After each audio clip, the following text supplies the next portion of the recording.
नमस्कार साथियों, मैं हूं राम प्रताप सिंह और स्वागत है आप सभी का आपके अपने favourite programme daily current news में। फ्रेंड्स, इस वीडियो में हम बात करने वाले हैं 10 जून 2021 की उन सभी बड़ी खबरों के बारे में जिनसे आगामी भर्ती परीक्षाओं में आपसे प्रश्न पूछे जा सकते हैं।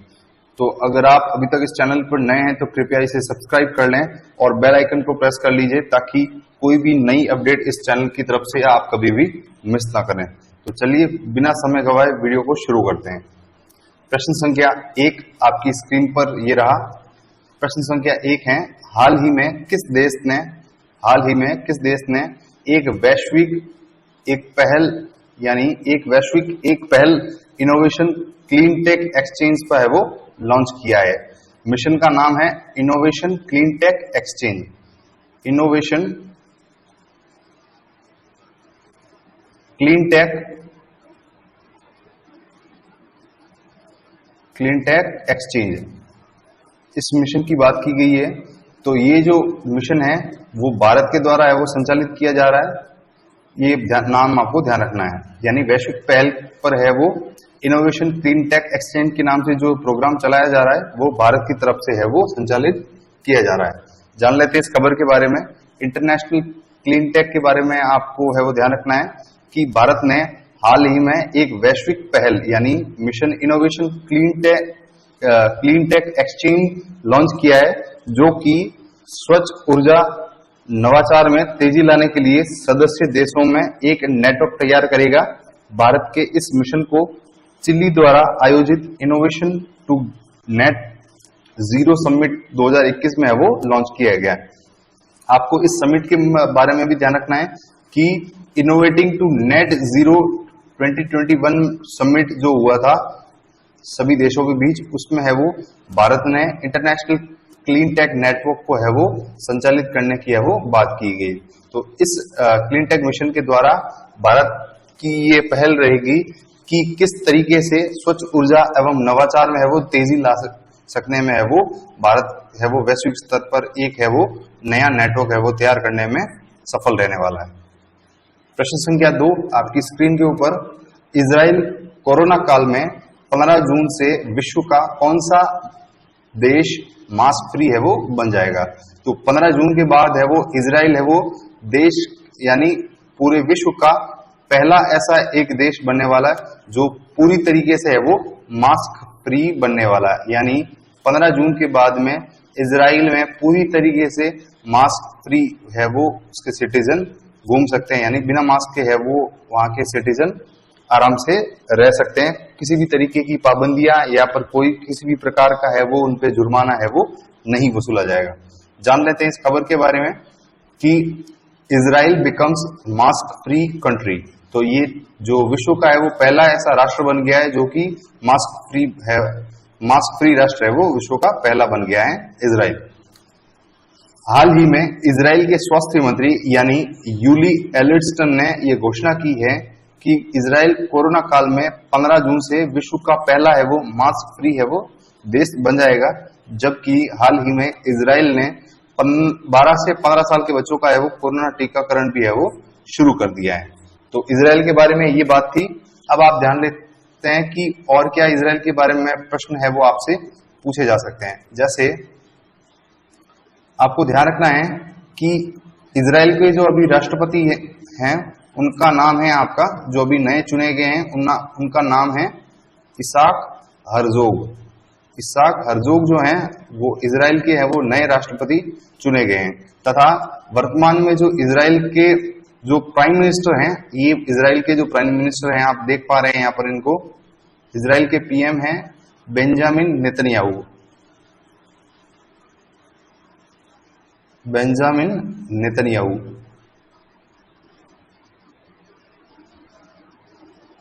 ये इजराइल के प्राइम मिनिस्टर हैं बेंजामिन नेतन्याहू।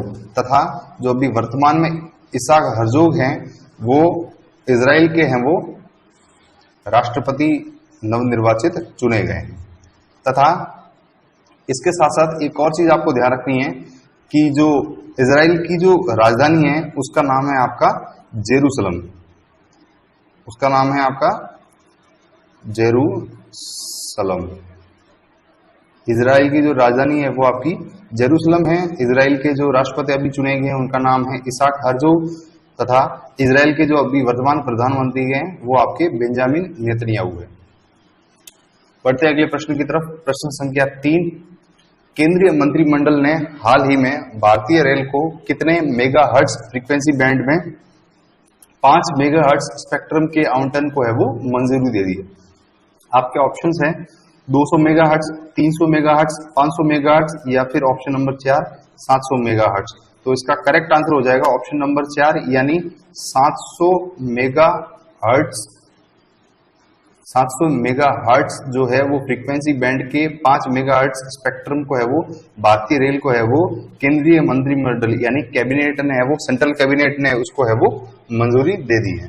जान लेते हैं इस खबर के बारे में। तो ऊपर वाला जो प्रश्न है उसका करेक्ट आंसर हो जाएगा आपका 700 मेगाहर्ट्ज।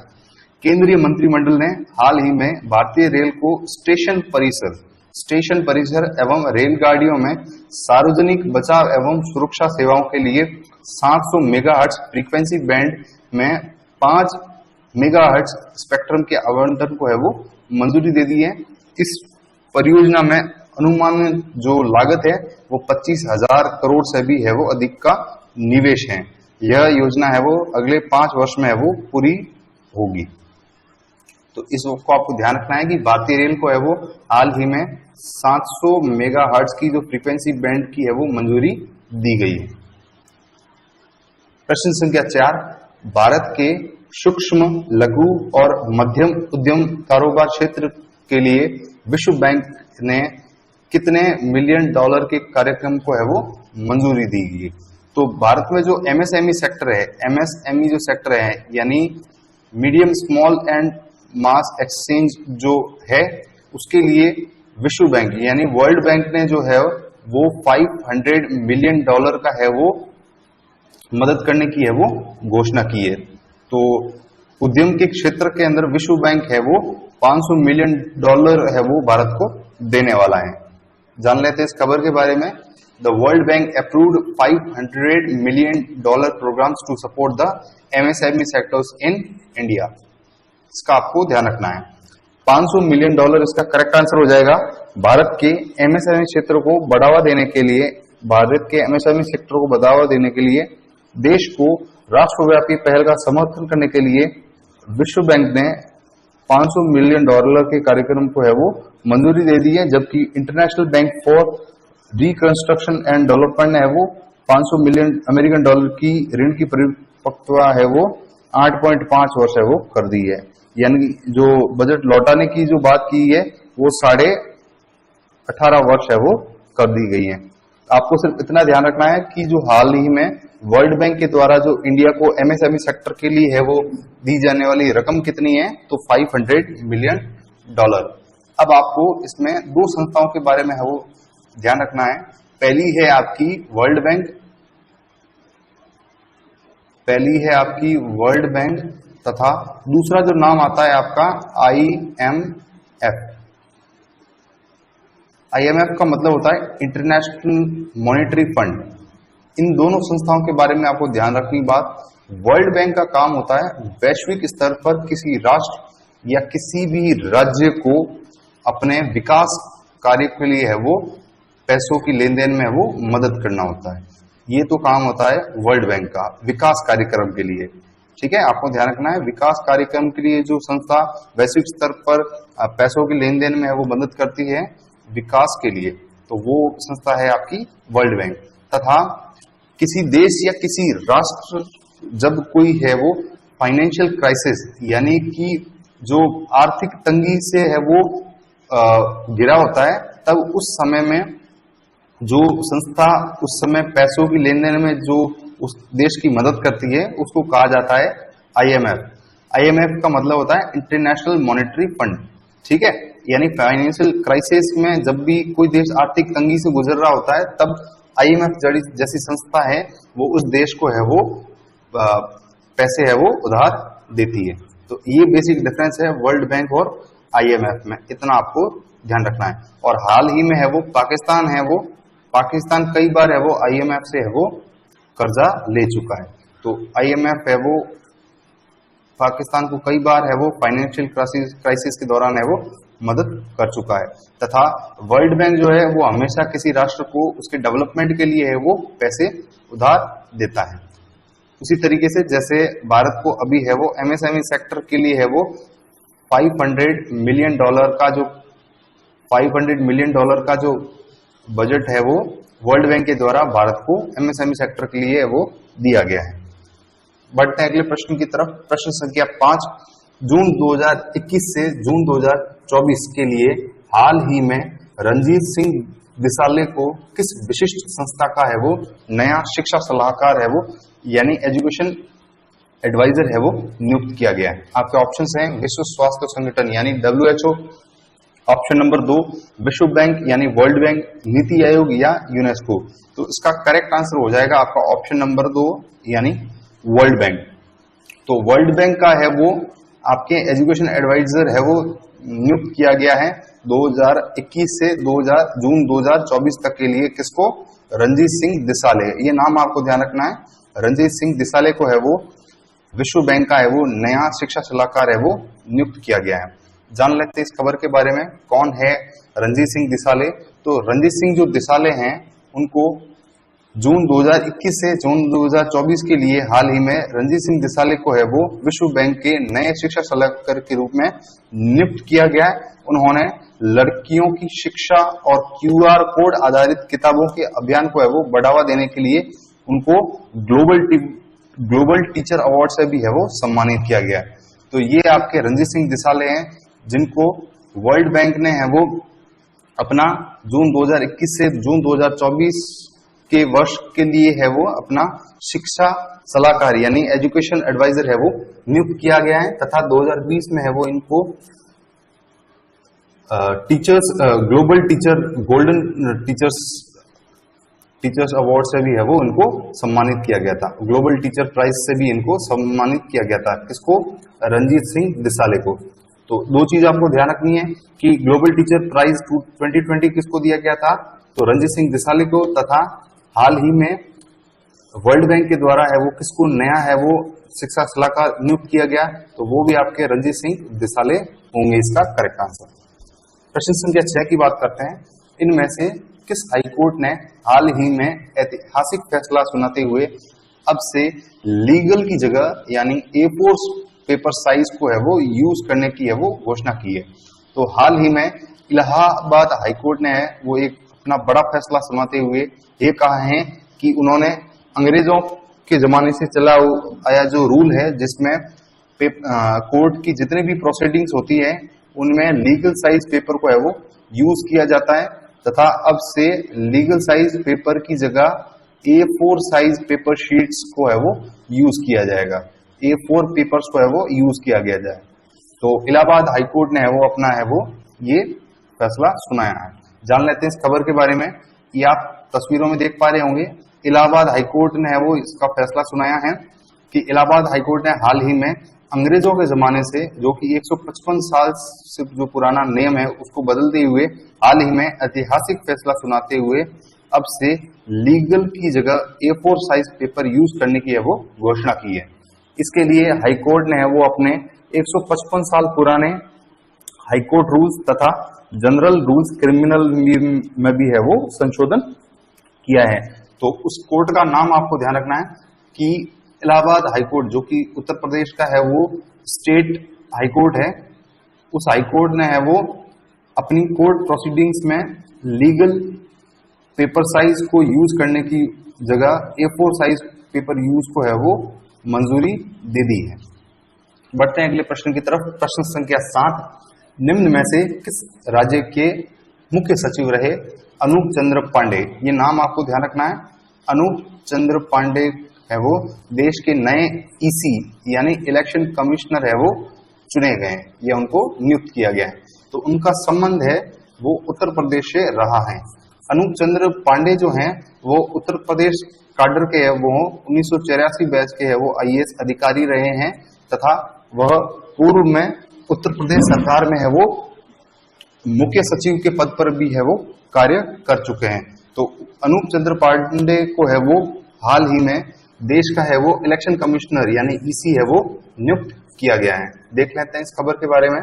ये आपके अनूप चंद्र पांडे हैं, जिनको अभी देश का ईसी यानी इलेक्शन कमिश्नर है वो नियुक्त किया गया है। हाल ही में उत्तर प्रदेश राज्य के मुख्य सचिव रहे अनूप चंद्र पांडे देश के नए इलेक्शन कमिश्नर है वो नियुक्त किए गए हैं। वे 1984 बैच के आईएएस ऑफिसर हैं। वे फरवरी 2019 में ही रिटायर हो गए थे, लेकिन राज्य सरकार ने उनका कार्यकाल है वो 6 महीने के लिए बढ़ा दिया गया था।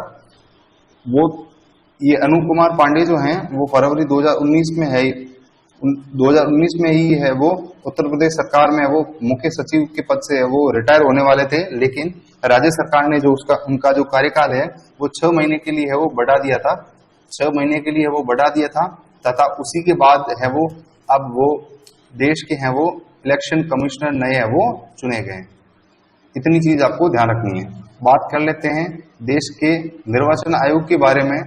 तो आपको कुछ फैक्ट्स हैं वो भारतीय निर्वाचन आयोग यानी इलेक्शन कमीशन ऑफ इंडिया के बारे में ध्यान रखने हैं।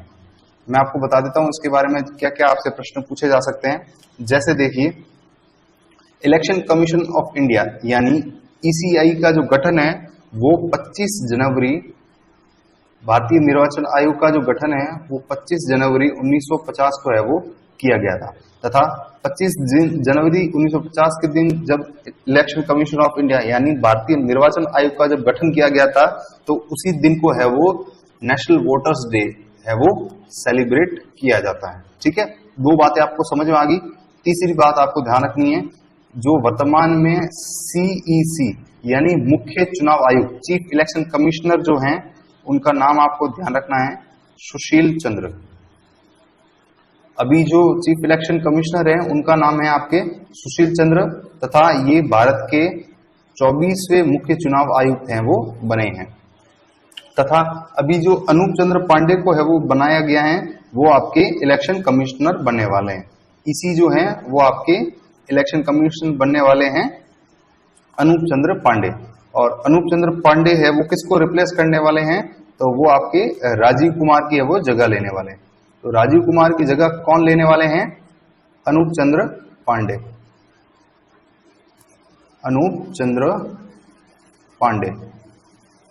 तो अनूप चंद्र पांडे है वो कुछ ही समय के बाद है वो देश में इलेक्शन कमिश्नर का है वो पद संभालने वाले हैं। राजीव कुमार को है वो रिप्लेस करने वाले हैं तथा वर्तमान में मुख्य चुनाव आयुक्त के पद पर है वो यानी चीफ इलेक्शन कमिश्नर के पद पर है वो सुशील चंद्र है वो पदस्थापित हैं। ये इतनी बातें आपको ध्यान रखनी है। उसके अलावा और क्या फैक्ट्स आपसे प्रश्न पूछे जा सकते हैं उनके बारे में भी थोड़ी चर्चा कर लेते हैं। जैसे आपको पता होगा कि जब 25 जनवरी 1950 को जब भारत के निर्वाचन आयोग का जब गठन किया गया था तब भारत के जो पहले मुख्य चुनाव आयुक्त हैं, भारत के जो पहले मुख्य चुनाव आयुक्त हैं वो चुने गए थे सुकुमार, यानी फर्स्ट जो सीईसी है चीफ इलेक्शन कमिश्नर, जो फर्स्ट सीईसी यानी चीफ इलेक्शन कमिश्नर जो हैं उनका नाम आपको ध्यान रखना है सुकुमार सेन। ये भारत के पहले है वो मुख्य चुनाव आयुक्त हैं वो रहे हैं 1950 में। तथा आपसे एक और प्रश्न पूछा जा सकता है कि भारत की पहली महिला चुनाव आयुक्त है वो कौन रही है, प्रमुख महिला चुनाव यानी डब्ल्यू से यहां मेरा मतलब है woman chief election commissioner of India. First women chief election commissioner of India आपकी कौन है, तो उनका नाम ध्यान रखना आपको वी.एस. रमा देवी। वी.एस. रमा देवी है वो भारत की पहली है वो वुमन चीफ इलेक्शन कमिश्नर यानी पहली महिला मुख्य चुनाव आयुक्त है वो बनी थी। तो इतनी चीजें आपको ध्यान रखनी है इलेक्शन कमिश्नर के बारे में। बढ़ते अगले प्रश्न की तरफ। प्रश्न संख्या 8, QS वर्ल्ड यूनिवर्सिटी रैंकिंग 2022 के टॉप 200 में कितने भारतीय विश्वविद्यालयों को है वो स्थान मिला है, तो इसका आंसर करेक्ट हो जाएगा आपका यूनिवर्सिटीज 3 को है वो QS वर्ल्ड यूनिवर्सिटी रैंकिंग में है वो भारत की 3 यूनिवर्सिटियों को है वो स्थान है वो दिया गया है। आपसे ये पूछा जा सकता है कि QS वर्ल्ड यूनिवर्सिटी रैंकिंग के टॉप 200 में है वो भारत के कितने विश्वविद्यालयों को है वो जगह दी गई है। तो भारत के 3 टॉप यूनिवर्सिटियों या इंस्टीट्यूशंस को है वो इस रैंकिंग में है वो जगह दी है। बात कर लेते हैं इस रैंकिंग के बारे में। तो क्यूएस वर्ल्ड रैंकिंग जो है वो वैश्विक उच्च शिक्षा विश्लेषकों द्वारा जारी 2022 के टॉप 200 में 3 भारतीय विश्वविद्यालयों को है वो स्थान मिला है। हर बार की तरह IISc बेंगलोर अनुसंधान क्षेत्र में विश्व में पहले स्थान पर है वो रहा है। यह जारी अंतर्राष्ट्रीय विश्वविद्यालय रैंकिंग में वो 18वां संस्करण है। यानी क्यूएस वर्ल्ड यूनिवर्सिटी रैंकिंग में कौन सा भी एडिशन जारी किया गया है, तो आपका वो 18th एडिशन है वो जारी किया गया है। यह भी आपसे पूछा जा सकता है। और भारत की है वो टॉप 3 यूनिवर्सिटीज को है वो दुनिया के 200 बड़े विश्वविद्यालयों में है वो जगह दी गई है, तथा उसी में अनुसंधान यानी इनोवेशंस के क्षेत्र में IISc बेंगलोर को जो है IISc जो बेंगलोर, ये आपके IISc बेंगलोर है और इसको है वो अनुसंधान यानी इनोवेशन के क्षेत्र में विश्व का प्रथम है वो स्थान प्राप्त हुआ है। इतनी चीज आपको ध्यान रखनी। प्रश्न संख्या 9, निम्नलिखित में से कौन सा जुलाई 2021 में भारत को कौन सा देश जुलाई 2021 में भारत को 3 MH Romeo multi role helicopter है वो सौंपने वाला है? आपके ऑप्शंस हैं जर्मनी, फ्रांस, इजराइल या USA यानी यूनाइटेड स्टेट्स ऑफ अमेरिका। तो इसका करेक्ट आंसर हो जाएगा आपका USA यानी यूनाइटेड स्टेट्स ऑफ अमेरिका है वो जुलाई 2021 तक है वो 3 MH-60 Romeo multi role helicopter है वो भारत को सौंपने वाला है। जान लेते हैं इस खबर के बारे में। तो रोमियो इस हेलीकॉप्टर का नाम होने वाला है MH-60 रोमियो। ये नाम आपको ध्यान रखना है। MH-60 रोमियो जो है वो इंडिया जो है वो USA से है वो इंपोर्ट करने वाली है, USA से इंपोर्ट करने वाली है, तथा इसके लिए है वो 16,000 करोड़ का है जो है वो 16,000 करोड़ का है वो इनसे है वो पैसों की लेन देन की गई है MH-60 रोमियो हेलीकॉप्टर्स के लिए। इतनी चीजें आपको ध्यान रखनी है। इसी के साथ साथ आपको 3 बड़ी मिलिट्री एक्सरसाइज ध्यान रखनी है इंडिया और US के बीच में। तो 3 जो मिलिट्री एक्सरसाइज हैं किस किस के बीच में? इंडिया प्लस USA के बीच में। तो इंडिया और USA के बीच में जो 3 मिलिट्री एक्सरसाइज है किसके बीच में? इंडिया और USA के बीच में। उनका नाम आपको ध्यान रखना है। पहला जो नाम आपको ध्यान रखना है वो है आपका युद्ध अभ्यास। पहला जो नाम आपके सामने आता है वो है आपका युद्ध अभ्यास। दूसरा जो नाम आपके सामने आता है वो है आपका वज्र प्रहार, वज्र प्रहार। तथा जो तीसरी मिलिट्री एक्सरसाइज जो कि इंडिया तथा USA के बीच में संचालित होती है उसका नाम है कॉप इंडिया, कॉप इंडिया। ये है वो इंडिया और US के बीच में है वो 3 प्रमुख रूप से मिलिट्री एक्सरसाइज संचालित होती है। और मुख्य रूप से कॉप इंडिया जो है वो इंडियन एयरफोर्स के बीच में है वो, उनके बीच में है वो जॉइंट एक्सरसाइज होती है इंडिया तथा USA के बीच में। बढ़ते हैं अगले प्रश्न की तरफ। प्रश्न संख्या 10, किस राज्य सरकार ने अपने राज्य में भारत रत्न और पद्म जैसे पुरस्कार प्रदान करने का है वो निर्णय लिया है? आपके ऑप्शंस हैं राजस्थान, बिहार, असम या मिजोरम। तो असम सरकार ने है वो भारत सरकार की तर्ज पर है वो भारत रत्न और पद्म पुरस्कार जैसे पुरस्कार को है वो प्रदान करने का अपने राज्य में है वो निर्णय लिया है। जान लेते हैं इस खबर के बारे में। असम टू रेप्लिकेट भारत रत्न एवं पद्म अवार्ड्स इन हिज स्टेट। तो असम है वो पहला राज्य बनने वाला है जो भारत सरकार की तर्ज पर भारत रत्न तथा पद्म भूषण तथा पद्म विभूषण, पद्मश्री जैसे अवार्ड्स को है वो अपने राज्य में है वो उनके लिए प्रदान करने वाला है। ठीक है, तो असम के बारे में इतनी चीजें आपको ध्यान रखनी है। असम के जो अभी मुख्यमंत्री हैं वो हेमंत बिस्वा शर्मा हैं, तथा जो अभी असम के जो गवर्नर हैं वो आपके जगदीश मुखी हैं। ये 2 नाम को आपको ध्यान रखना है। जगदीश मुखी जो हैं वो असम के गवर्नर हैं तथा चीफ मिनिस्टर जो है वो श्री हेमंत बिश्वा शर्मा है। ठीक है, बात कर लेते हैं पद्म अवार्ड्स के बारे में। तो भारत सरकार के द्वारा 3 प्रकार के प्रमुख अवार्ड्स है वो पद्म पुरस्कार के रूप में दिए जा रहे हैं। पहला है आपका पद्मश्री, दूसरा है आपका पद्म भूषण तथा तीसरा है आपका पद्म विभूषण। ये 3 प्रकार के प्रमुख अवार्ड्स हैं वो भारत सरकार की तरफ से पद्म पुरस्कार के रूप में दिए जा रहे हैं तथा ये सभी जो पुरस्कार हैं वो विभिन्न क्षेत्रों में अपने अपने क्षेत्रों में उत्कृष्ट कार्य करने के लिए उनको दिया जा रहा है तथा इनके अलावा जो हाईएस्ट सिविलियन अवार्ड यानी सबसे जो बड़ा नागरिक पुरस्कार जो भारत का है उसका नाम आपको ध्यान रखना है, उसको कहा जाता है भारत रत्न। भारत रत्न जो है वो भारत का सबसे हाईएस्ट सिविलियन अवार्ड यानी नागरिक पुरस्कार है वो माना जाता है। इसके अलावा जो पद्म अवार्ड्स हैं वो 3 प्रकार के होते हैं, पद्मश्री, पद्म भूषण तथा पद्म विभूषण।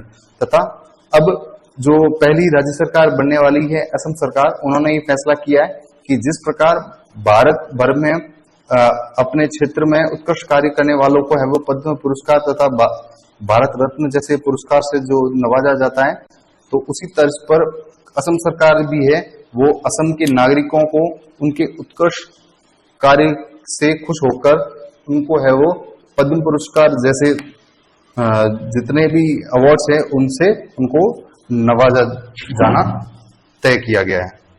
तो आज के इस वीडियो में इतना ही। उम्मीद करूंगा ये वीडियो आपको अच्छा लगा है।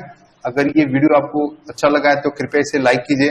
अगर आप अभी तक इस चैनल पर नए हैं तो कृपया इसे सब्सक्राइब कर लें और बेल आइकन को प्रेस करना ना भूलें तथा अपने महत्वपूर्ण सुझाव आप कमेंट बॉक्स के माध्यम से आप मुझ तक पहुंचाने का पूरा प्रयास करें।